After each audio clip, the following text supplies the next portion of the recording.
19 ماہ رمضان المبارک 40 ہجری ضربت برسر اقدس امیر المومنین مولا امام علی علیہ السلام کے فرق مبارک پر ابن ملجم لعین کا ضربت لگانا۔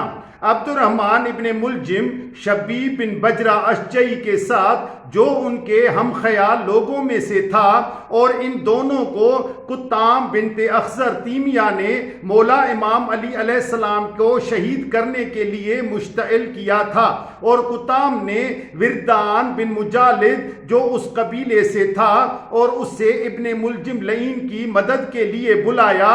اشعث بن قیس کندی جو کہ مولا امام علی علیہ السلام کی فوج کے مخالفین میں سے تھا اور اس وقت کے منافقین میں سے ایک تھا، ان کی رہنمائی، حمایت اور حوصلہ افزائی کر رہا تھا اور ان کی مدد کی حامی بھر لی۔ پس 19ویں ماہ رمضان المبارک کی رات وہ تینوں اس دروازے کے سامنے بیٹھ گئے جس سے امیر المومنین مولا امام علی علیہ السلام مسجد میں داخل ہوا کرتے تھے، اور اشعث بن قیس بھی اپنے وعدے کے مطابق ان کے پاس آیا۔ اس رات مولا امام علی علیہ السلام اپنی بیٹی جناب ام کلثوم سلام اللہ علیہا کے مہمان تھے اور اپنی دختر کے ہاں افطار کیا تھا۔ بہت معمولی سا کھانا تناول فرما کر مولا امام علی علیہ السلام اپنی عبادت میں مصروف ہو گئے تھے۔ کہتے ہیں کہ اس شب آپ دیگر شبوں سے زیادہ مطمئن نظر آ رہے تھے۔ آپ کی حالت کے بارے تاریخ کی کتب میں لکھا ہے کہ کبھی آسمان کی جانب دیکھتے اور فرماتے، خدا کی قسم میں جھوٹ نہیں کہہ رہا ہوں اور نہیں مجھ سے جھوٹ کہا گیا ہے۔ یقیناً آج کی شب وہی شب ہے کہ جس کا مجھ سے وعدہ کیا گیا ہے۔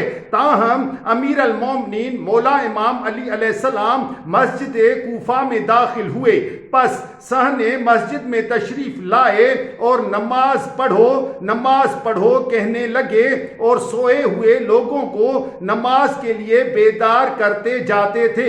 ابن ملجم ملعون بھی ان میں منہ کے بل سویا ہوا تھا اور زہر آلو تلوار اپنے کپڑوں کے اندر چھپائے ہوئے تھا۔ آپ علیہ السلام اس کے قریب پہنچے تو ارشاد فرمایا، نماز کے لیے کھڑا ہو جا۔ پھر آپ علیہ السلام اس سے آگے بڑھ گئے اور محراب میں جا کر نماز پڑھنے لگے، اور ابن ملجم ملعون نے اپنے ارادے کو امیر المومنین مولا امام علی علیہ السلام کے شہید کرنے میں محکم کیا، اور اس ستون کے قریب آ کے جو محراب کے ساتھ تھا کھڑا ہو گیا۔ وردان و شبیب بھی ایک کونے میں آ کھڑے ہوئے۔ جب مولا امام علی علیہ السلام نے رکعت اول میں سجدے سے سر اٹھایا تو ابن ملجم ملعون نے اپنی تلوار کا وار کیا اور تلوار حضرت کے فرق مبارک پر لگائی اور سجدے کے مقام تک شگاف ہو گیا۔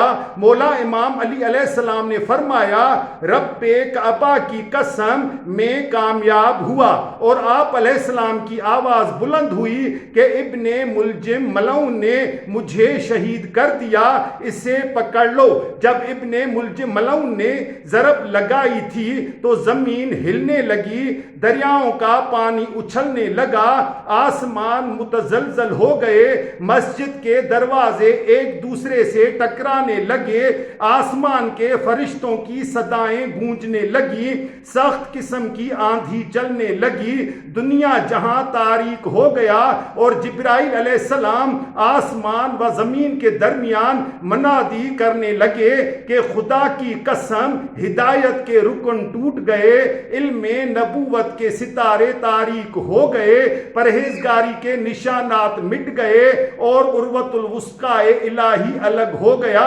حضرت محمد مصطفیٰ صلی اللہ علیہ وآلہ وسلم کا پسر قتل ہوا۔